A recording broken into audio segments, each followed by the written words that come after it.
le chantait le groupe Europe, c'est peut-être le compte à rebours final qui approche pour notre beau continent. Oui, l'Europe est mal barrée. C'est le constat qu'on peut faire après 10 jours complètement fous en matière de diplomatie.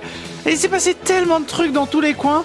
Maintenant, pour suivre la géopolitique, faut pas un bachelor en relations internationales, faut un strabisme divergent. Ça a commencé avec la reprise d'un dialogue direct entre les États-Unis et la Russie à propos de la guerre en Ukraine. La semaine passée, Trump a téléphoné à Poutine pendant 90 minutes. Et là, faut quand même le souligner, Vladimir Poutine est très patient. 90 minutes de téléphone avec Trump, ça se joue au mental. Hein. À mon avis, sur les 90 minutes, il y a 10 minutes sur l'Ukraine. Puis le reste, c'est juste des digressions de Trump qui n'ont aucun sens. Moi, j'aimerais qu'on ait une pensée pour l'interprète qui a dû traduire à Poutine.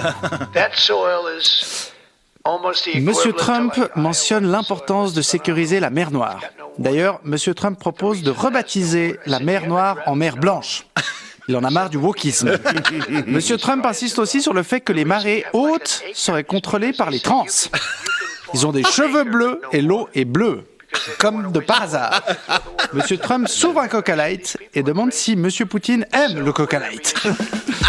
Mais quelques jours après ce coup de fil certainement très productif, des représentants des gouvernements américains et russes se sont rencontrés officiellement en Arabie Saoudite, toujours pour causer fin de la guerre en Ukraine.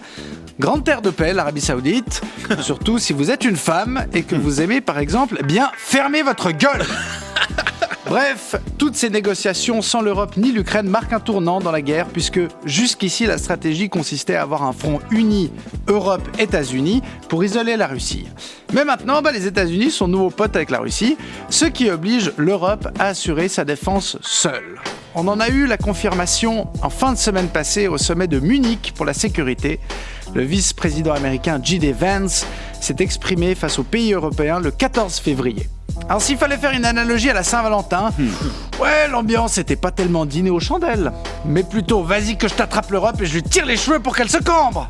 Et comparé au discours de J.D. Vance, les soirées de P. Diddy, c'est un tour au spa. Et donc J.D. Vance a commencé à fesser tout le monde pendant son discours. Petit florilège. Votre problème, c'est que vous êtes progressiste et que vous avez peur de vos électeurs. La démocratie américaine a survécu à 10 ans de remontrance de Greta Thunberg. Vous pouvez bien survivre à quelques mois d'Elon Musk. Come on, baby. Et finalement, à propos des Russes qui ont interféré dans l'élection présidentielle roumaine, si votre démocratie peut être détruite avec quelques centaines de milliers de dollars, c'est qu'elle n'est pas très solide. Please. En face, tout le monde était un peu estomaqué. Parce qu'évidemment, c'est pas très solide la démocratie. C'est même le principe du con. J.D. Vance, quand il voit une fenêtre, il se dit « Ah, ça laisse passer la lumière. Pas pratique, hein ?» Mais dans une nouvelle diplomatie où les Américains ne sont plus des alliés et que tout ce qui compte, c'est les rapports de force, ça pose la question de comment on peut réagir face aux caïds. Ouais. Un peu comme pour les gamins qui se font emmerder à l'école, il y a 3 options. 1. Demander de l'aide à des adultes. Mais bon, le problème c'est que les adultes c'est les États-Unis, donc ça marche plus. 2. Répondre et espérer qu'en face ça bluffe. Si ça bluffe pas, se faire casser la gueule, donc commencer le judo et essayer de re-répondre une fois qu'on a sa ceinture jaune. 3. Mon option préférée, subir la loi du caïd le temps de l'école et prendre sa revanche 20 ans plus tard quand tu recroises ton racketteur à la station-service et qu'au lieu de te voler ton paquet de pommes beurre, il te le tend en te disant « ça fera 3,50 de l'essence avec ça ?» Tant pis. Puis nous ici, on va clairement faire ça. Dans les médias, les analystes ont dit que la Suisse pourrait se faufiler entre l'Union européenne et les États-Unis et attendre que ça passe. Heureusement, c'est Ignacio Cassis qui est en charge d'attendre que ça passe. Et ça fait 5 ans qu'il fait ça très très bien. Il est tellement faufilé, nous-mêmes on sait pas où il est. L'Europe, elle a choisi la deuxième option. À la place du judo, elle commence à augmenter les budgets de défense. Et puis Emmanuel Macron, il réagit. Semaine prochaine, il part à Washington pour dire à Trump que ça va pas. Alors, il va pas alerter sur le danger de la Russie, mais il va sonner le tocsin. Ah, y a pas à dire, ça intimide les expressions de jeunes du XVIIe siècle. Bon, peut-être pas une si mauvaise idée d'augmenter les budgets de l'armée finalement, histoire d'acheter plus de mousquets. Mais de l'extérieur, voir tout le monde augmenter ses budgets militaires, on a quand même l'impression d'être passé d'un monde où on entretenait la paix à un monde où on prépare la guerre. La géopolitique, c'était quand même plus simple juste après le 11 septembre. Il y avait un ennemi commun, le terrorisme.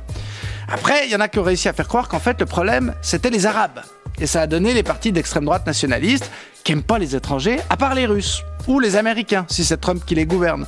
Non, parce qu'avec tous ces zinzins au pouvoir, à l'extrême droite ici, ils peuvent dire plus librement que le nouveau problème, c'est peut-être la démocratie, et que donc notre ennemi commun, c'est un peu nous-mêmes.